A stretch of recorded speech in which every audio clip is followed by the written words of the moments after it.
This is the VOA Special English Health Report. This is World Breastfeeding Week. The celebration is now in its 19th year. It grew out of a meeting organized by UNICEF to find ways to support breastfeeding.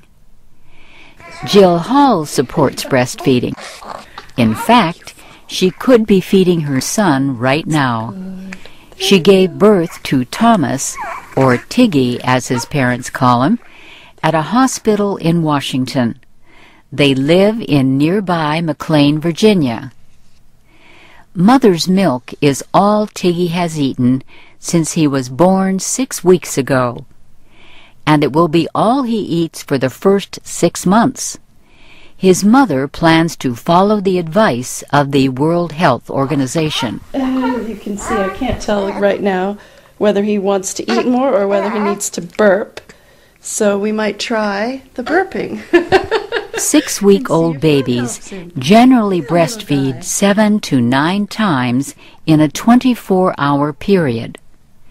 Jill Hall has 2 stepdaughters, but Thomas is her first experience with breastfeeding, and in her words, it's going great. It's pretty natural. You kind of learn from each other, mom and baby, how it's all going to work, and that can take a little bit of trial and error. Josie Tulo knows all about that. She works for a lactation consulting group in Fairfax, Virginia. She has more than 20 years of experience advising mothers. But, she says, babies themselves are great guides to nursing. When babies are born, babies have an instinctive need. They're hardwired to breastfeed. So basically, if we were to place a baby on the mother's abdomen, the baby would actually crawl up the mother's chest and choose which breast it would like to latch onto. The baby will open its mouth twice, the second time with a nice wide mouth, and lean in to grasp the breast. That's the mother's cue to hug the baby to the breast.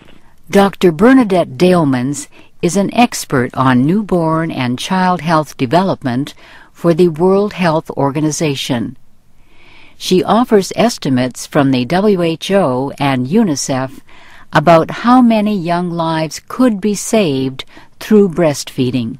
If children were exclusively breastfed for 6 months, continue to breastfeed up to 2 years with appropriate additional food from 6 months onwards, we could save 1.5 million children under 5 years of age out of the 8.8 million that we estimate to die currently every year.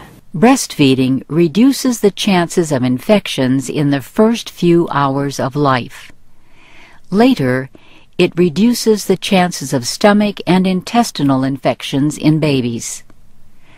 Researchers say babies who are breastfed often grow up to have lower blood pressure and cholesterol as adults. They are less likely to be overweight and have type 2 diabetes. Health studies also point to other benefits for the baby and the mother. And that's the VOA Special English Health Report, written by Katie Weaver. You can read, download, and comment on our reports at voaspecialenglish.com. I'm Shirley Griffith.